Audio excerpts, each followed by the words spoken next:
Alors, bonjour, ici Valérie Borde, fondatrice du Centre Déclic. Depuis 2019, nous organisons des conférences vulgarisées avec des chercheurs pour faciliter le dialogue entre les scientifiques et le public. Habituellement, nos conférences étaient présentées en personne. On a maintenant des conférences en ligne et en personne.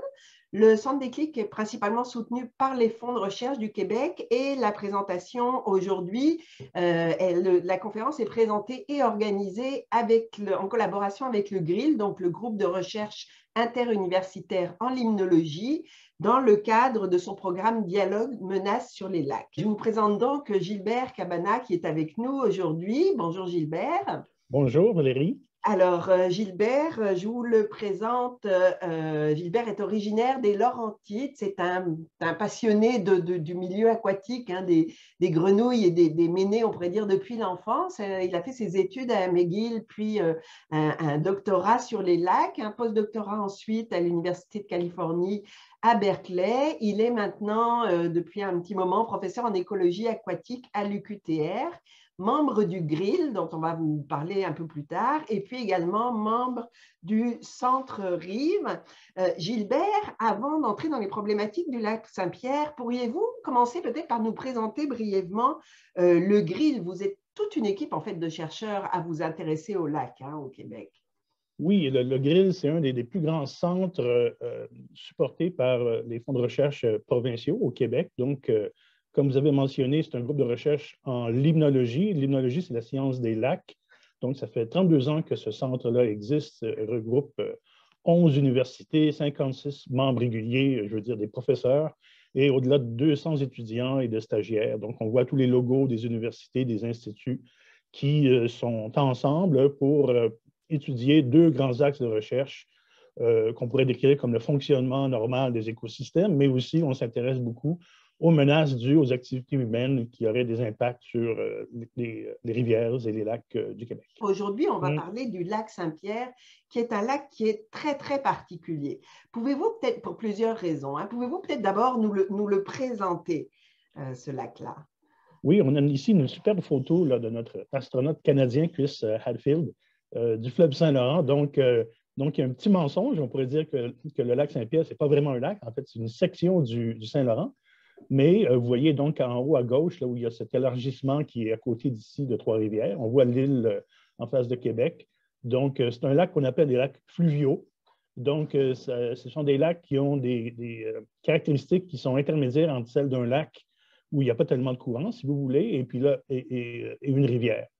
Au Québec, donc sur le Saint-Laurent, hein, il y a plusieurs lacs fluviaux comme ça. Oui, il y a plusieurs élargissements.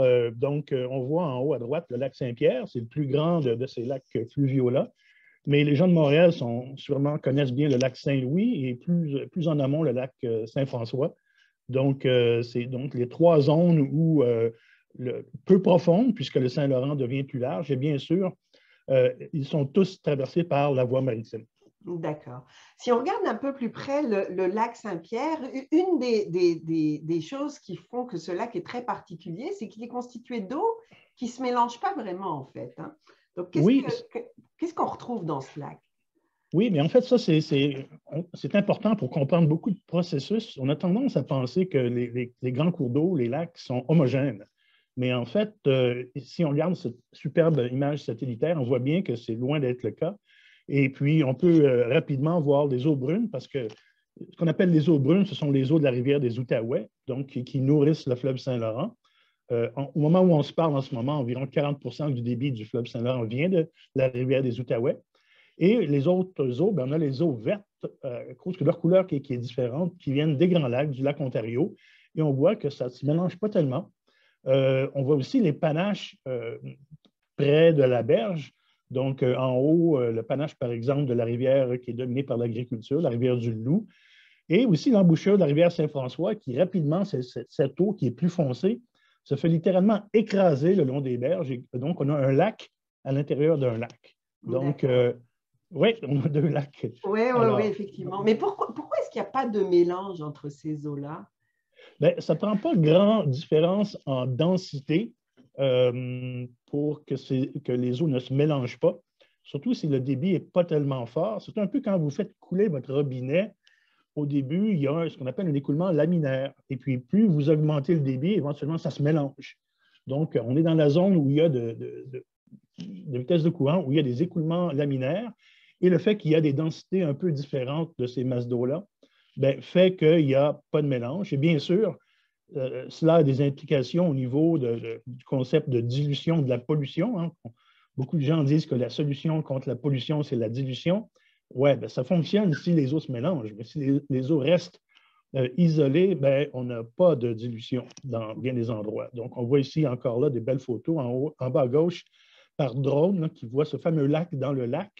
Donc, je l'appelle le lac Saint-François dans le lac Saint-Pierre parce que ce sont des eaux de la rivière Saint-François. Donc, on le voit là, que c'est vraiment à couper au couteau. Effectivement. Un autre élément qui influence beaucoup ce qui se passe dans le lac, hein, c'est la profondeur du lac qui est extrêmement variable en fait. Oui, en fait, on voit ces caractéristiques d'un lac fluvial, puisque c'est une rivière qui s'élargit. Par définition, il faut que la profondeur soit moindre. Et donc, la profondeur moyenne du lac Saint-Pierre, c'est 3,2 mètres. Donc, c'est très dangereux pour les voiliers en passant. Donc, et puis au milieu, il y a bien sûr une zone qui fait 10 mètres, qui est entretenue de façon régulière pour le passage des navires. Donc, c'est la voie maritime du Saint-Laurent. C'est le chenal de navigation. Et aussi, dans un lac fluvial, des zones très peu profondes qui sont en bleu ici, donc près des berges, donc ont des vitesses de courant très, très faibles. C'est-à-dire que le temps de résidence de l'eau, le temps que l'eau prenne pour parcourir tout le lac peut s'échelonner sur des jours, sinon des mois, près des berges, tandis que dans la zone rouge, on parle de quelques heures. Le courant est extrêmement rapide dans cette zone-là. Donc, il y a une grande hétérogénéité spatiale.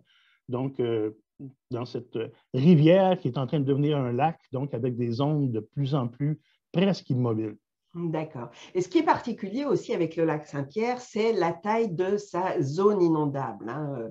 On voit qu'il y a vraiment une très grande plaine autour du lac qui est la plus grande qu'on trouve au Québec. Hein. C'est unique. Hein.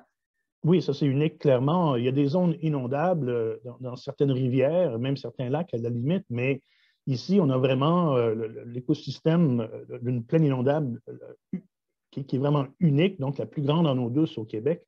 Ça couvre 600 km². Au moment où on se parle, c'est en train de se remplir d'eau. Et le lac va grandir d'environ 1/3 de sa superficie. Et donc, et ça représente 2/3 des milieux humides du fleuve. Donc, on sait que c'est un endroit qui est reconnu par l'UNESCO. Et donc, cet endroit-là, on va le voir tout à l'heure, donc une diversité incroyable du fait que cette expansion-là arrive comme ça à chaque année au printemps. D'accord. Donc, on précise, hein, on est en train d'enregistrer la conférence, on est au mois d'avril. Donc là, c'est là que cette plaine est en train de s'inonder à toute vitesse.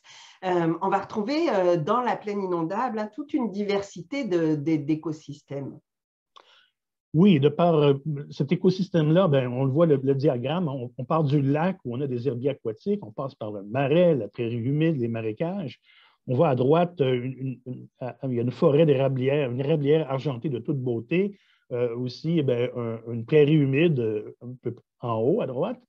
Donc, et tout ça est très dynamique hein, parce que ça va changer au fil des saisons, même au fil des années, dépendant de l'hydrologie. Et donc, puisqu'on est aussi sur le bord d'un grand fleuve, bien, vous imaginez qu'il y a une grande diversité spectaculaire dans ces endroits-là parce que finalement, on retrouve toutes sortes d'habitats non seulement terrestres, mais purement aquatiques, mais tout ce qu'il y a entre les deux. Et alors, effectivement, en parlant de la biodiversité, ces bordures du lac, c'est vraiment le garde-manger du lac. Hein. Oui, c'est un haut lieu de la biodiversité qui a été reconnu mondialement. Et puis, donc, c'est aussi un lieu qui est extrêmement productif. Et on peut voir donc ce qu'on a, juste pour vous donner un exemple, donc ça, c'est 20 litres d'eau qui ont été, si vous voulez, concentrés. Et puis, on voit le zooplancton qui est super abondant. Et donc, ça, c'est de la nourriture, non seulement à poissons, mais à canetons. On sait que les petits canards ont besoin de protéines quand ils sont petits, avant qu'ils deviennent végétariens. Donc, grande diversité et grande productivité. C'est ce qu'on retient là, de ce site-là qui a été reconnu par l'UNESCO, qui est un site Ramsar aussi, donc avec une reconnaissance internationale. L'eau qui arrive dans le lac Saint-Pierre, elle vient d'un immense bassin versant hein, dans lequel il y a beaucoup d'activités qui ont une influence. Hein. Oui, des activités qui se déroulent des fois très loin. On voit que tous les, le fleuve Saint-Laurent draine les 5 grands lacs, donc c'est énorme. Et on voit aussi la rivière des Outaouais qui sépare le Québec de l'Ontario, qui contribue au bassin qui est plus près du lac Saint-Pierre. Et puis, bien sûr, dès qu'on arrive dans des zones qui sont beaucoup plus habitées, ben, il y a une problématique reliée à l'agriculture. On ne peut pas y échapper. Bien sûr, aux industries, mais aussi au rejet urbain. Je dirais que c'est les 3 grandes causes de problèmes potentiels pour le fleuve Saint-Laurent et aussi le lac Saint-Pierre. Un autre élément qui est très particulier, hein, on voit que ce lac a vraiment beaucoup de choses particulières, c'est que le niveau du lac est en partie contrôlé. Alors, pouvez-vous nous expliquer ce phénomène-là? Oui, en fait, j'ai mentionné plus tôt que le lac Saint-Pierre recevait les eaux du lac Ontario, donc le dernier des 5 grands lacs, mais aussi de la rivière des Outaouais. Donc, on a écrit ici contrôlé, mais c'est semi-contrôlé parce qu'on contrôle très bien le débit qui vient du lac Ontario. Il y a un grand barrage, le barrage Moses Sander, qui est à Cornwall, mais on ne contrôle presque pas le débit de la rivière des Outaouais. Il y a des barrages, mais ce sont ce qu'on appelle des barrages à fleur de l'eau. Et puis donc, le lac Saint-Pierre, c'est le lac fluvial qui fluctue le plus de tous les lacs fluviaux du Saint-Laurent au fil des saisons et des années. Ce qu'on voit ici, c'est un hydrographe classique où on a le niveau du lac Saint-Pierre pendant une année, c'est l'an passé, je crois. Et donc, le trait en gris, celui qui est en haut, c'est la médiane des 20 dernières années, donc les niveaux les plus grands qu'on a vus. Et celle qui est en magenta, c'est les niveaux les plus bas vus dans 20 ans. En vert, c'est la médiane. Et en rouge, c'est l'année courante. Donc, la diapo date de l'an passé. Mais en ce moment où on se parle, ça ressemble pas mal à ça. On voit que la crue a été beaucoup plus hâtive que d'habitude et très courte, le pic rouge qu'on voit là. Donc, c'était l'an passé une année de très faible crue. Ce qu'il faut noter, c'est que la différence entre le maximum et le minimum est d'environ 2 mètres. Donc, si vous comparez les maximums, il y a des années où il y a 2 mètres d'eau dans la plaine d'inondation pendant des semaines, voire même presque 2 mois, comme en 2019 ou en 2017. D'accord. Donc, on voit que c'est un milieu excessivement complexe, très riche, très diversifié, influencé par beaucoup de choses. On va maintenant s'intéresser un peu aux différents types de menaces qui planent sur le lac Saint-Pierre. Un élément qui est particulièrement important, hein, c'est les excès de phosphore et d'azote qui s'accumulent en fait dans le bassin versant depuis très longtemps et qui ont toutes sortes de conséquences. Alors, pourquoi est-ce que c'est une contamination qui est si préoccupante?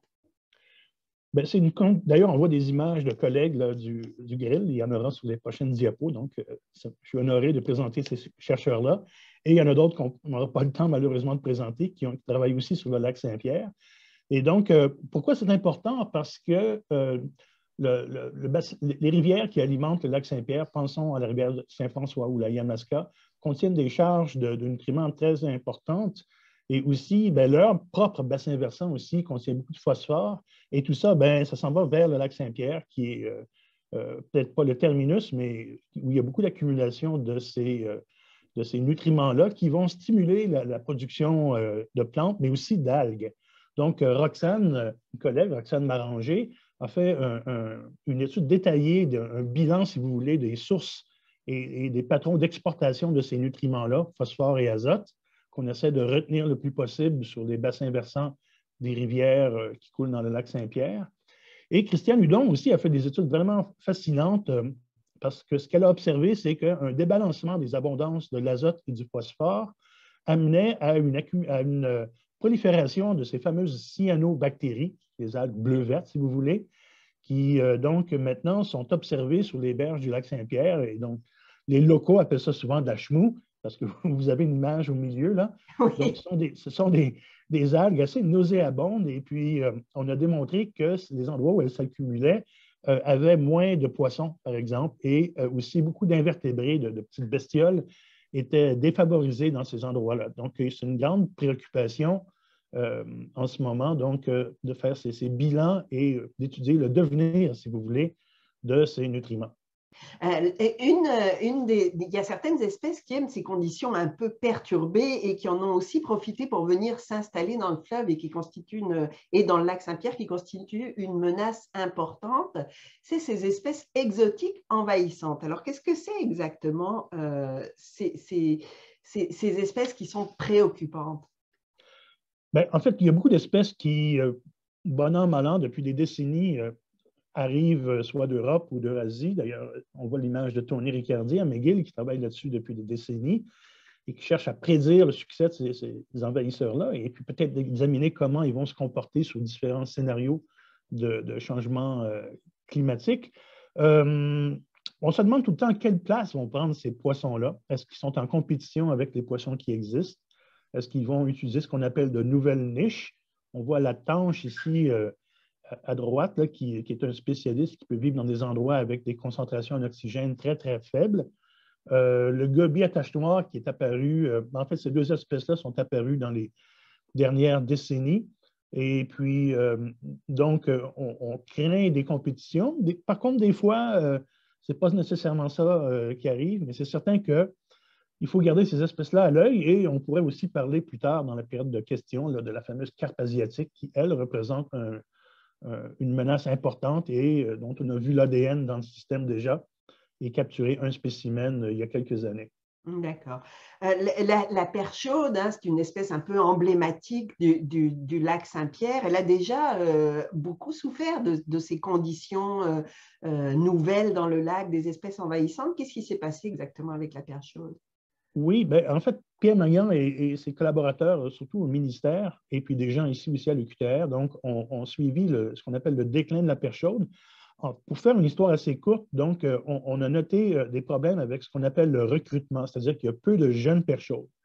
Et bien sûr, les raisons derrière ça sont complexes. Ça peut être relié à la détérioration de l'habitat, des interactions avec des espèces envahissantes, on l'a vu. Il y a aussi le cormoran qui peut avoir un effet. C'est un oiseau qui mange du poisson.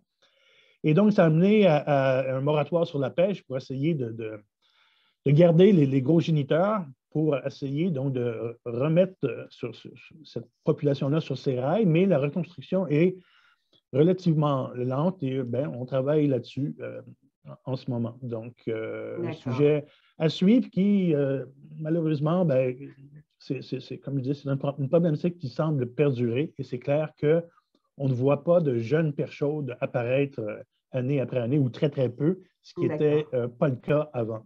D'accord. Quand on parle de menaces, évidemment, on pense tout de suite à la pollution. Il y a quand même eu beaucoup de progrès dans le contrôle de la pollution dans les dernières décennies, hein, mais ça reste problématique. Et il y a plusieurs polluants préoccupants qui arrivent encore dans le lac Saint-Pierre aujourd'hui. Oui, mais en fait, il y a bien sûr des rejets urbains.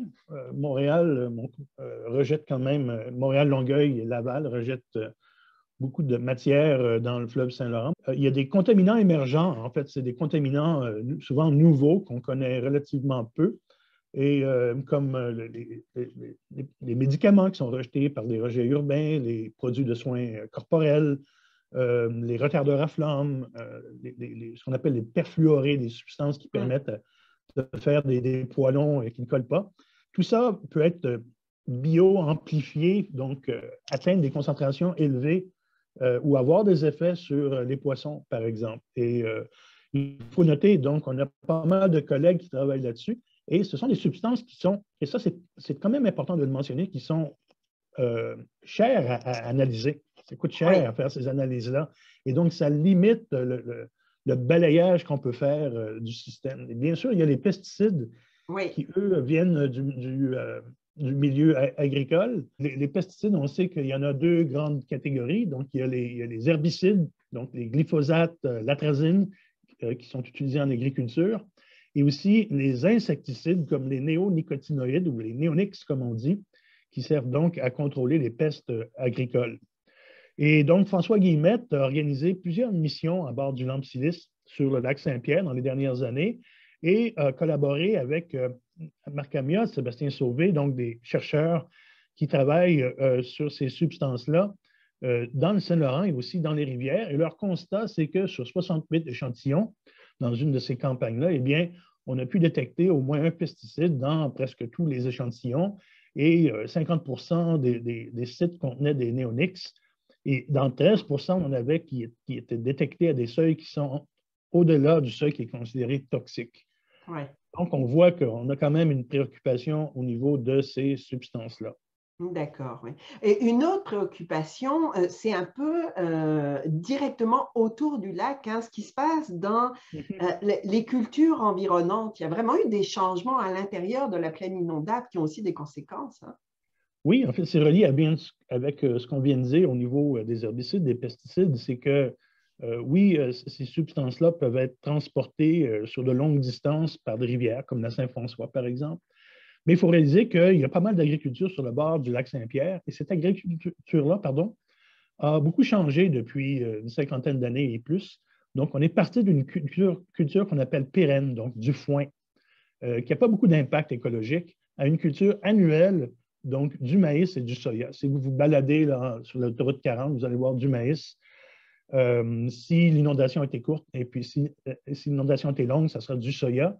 Et ces cultures-là demandent de fortes charges, demandent de fortes concentrations en nutriments, en pesticides et puis en herbicides. Donc, cette plaine d'inondation-là, qui est importante, subit, si on veut, des pressions anthropiques reliées à l'agriculture et donc importantes. Et donc, il faut composer avec les gens qui étaient là avant, qui faisaient de l'agriculture. Donc, c'est un sujet qui est très délicat, mais qu'il faut quand même suivre. Ouais. Donc, tous ces changements dans l'agriculture sur les berges, sur les rives, pardon, du lac Saint-Pierre, ça a vraiment des conséquences sur les habitats de la plaine inondable, hein. Oui, en fait, une image vaut 1000 mots. Donc, l'image qu'on a à gauche, c'est l'autoroute 40. Donc, quand vous passez, vous allez voir, quand vous allez à Trois-Rivières de Montréal, bien, vous allez voir donc une érablière et puis vous allez voir de temps en temps de l'eau. Vous allez voir la baie de Yamachiche. Et on voit qu'il y a des points de rejet qui viennent de fossés agricoles où l'eau est très turbide, donc à droite, sur la photo de gauche. Et des endroits où l'eau apparaît noire, c'est une photo prise par drone, où l'eau est essentiellement claire. Donc, il y a beaucoup de substances en suspension. Bon, tout ce qui reste, en fait, des champs agricoles au printemps est donc déversé dans cette zone-là. Et donc, ça, c'est quelque chose qui est préoccupant parce qu'il y a plusieurs décennies, lorsqu'on faisait du foin, par exemple, ben, c'est clair qu'il n'y avait pas une problématique d'exportation de sol, si on veut, là, de matière en suspension aussi grande. D'accord. Oui, la turbidité, là, c'est l'eau qui est trouble parce qu'il y a plein de matière en suspension à l'intérieur, c'est ça, hein? Oui, exactement. Exactement, avec tout ce qui vient avec. Donc, c'est quelque chose qui est préoccupant parce que on a vu tout à l'heure que cette plaine-là est vraiment productive. Et en fait, on peut déterminer que beaucoup de poissons dépendent de ce garde-manger-là printanier. D'accord, oui, et effectivement, c'est un des travaux de recherche que vous avez mené avec un de vos étudiants qui consiste à essayer de comprendre où les poissons mangent. Est-ce qu'ils vont dans ces zones au large, dans les zones turbides, dans les zones claires? Donc, pouvez-vous nous expliquer comment vous procédez? Oui, bien en fait, c'est un peu mon dada, ma spécialité comme chercheur. Donc, on utilise ce qu'on appelle des traceurs isotopiques. On pourra répondre s'il y a des questions plus tard là-dessus. Mais essentiellement, ces mesures-là sont simples à faire et nous permettent d'identifier les sources de nourriture des poissons ou n'importe quel autre organisme. Si bien sûr, on peut identifier les sources alternatives. Donc ici, les sources, ce sont soit la plaine inondable ou le lac Saint-Pierre lui-même. Et donc, en appliquant cette méthode de pointe, on a pu établir, à droite, on voit le graphique. Donc, sur ce graphique, on a toutes les espèces de poissons qu'on a échantillonnées, que Luc a échantillonnées pour son doctorat. Et sur l'axe des X, on a la part de la plaine inondable dans l'alimentation. En noir, on a le printemps. En blanc, on a l'été. Donc, on voit qu'en noir, le brochet, si je pars du haut, le brochet, la perche chaude et ainsi de suite, certains ménés, peuvent dépendre jusqu'à 80% de la plaine inondable. Donc, c'est ce qu'on appelle le garde-manger printanier du lac Saint-Pierre. Bien sûr, les brochets ne vont pas manger du zooplancton parce qu'ils sont piscivores, ils mangent des poissons, mais ils vont manger des poissons qui, eux, mangent le zooplancton. Et plus tard, pendant l'été, les points clairs nous montrent que, bien sûr, la crue est terminée et le lac fonctionne, si je peux dire, de façon autonome, donc ne dépend plus de la plaine d'inondation. Et on est rendu au mois de juillet, au mois d'août. et donc il fait chaud, et puis donc le lac est très productif. Donc, pendant cette période printanière-là, où l'eau est froide, où le lac est moins productif, où les plantes aquatiques n'ont pas encore grandi, bien, on voit que le garde-manger printanier, qui est la plaine inondable, joue un rôle crucial dans la croissance des poissons et autres organismes. D'accord. Donc, c'est vraiment c'est intéressant parce qu'on voit avec ce genre de recherche comment vous êtes vraiment capable de suivre à la trace ce qui se passe à l'intérieur du lac avec notamment les différentes espèces. Une dernière menace dont on va parler, puis on en parlera brièvement, bien qu'elle soit très importante, mais ce n'est pas votre spécialité, c'est la question des changements climatiques. On voit une vidéo à l'écran. Pouvez-vous nous expliquer ce qui se passe et ce qu'on voit sur cette vidéo? En fait, c'est une simulation, mais basée sur des vraies données, produite par la NASA, donc des changements climatiques du normal, si on veut, au plus en plus chaud. Donc, le petit film veut tout dire. Hein. On voit qu'on passe au fil des années, qu'on voit au centre, donc à des températures faibles, et puis tranquillement, bien, la planète se réchauffe et devient rouge. Donc, le message est simple, mais assez percutant. Il fait de plus en plus chaud sur le globe. On voit qu'il y a des variations.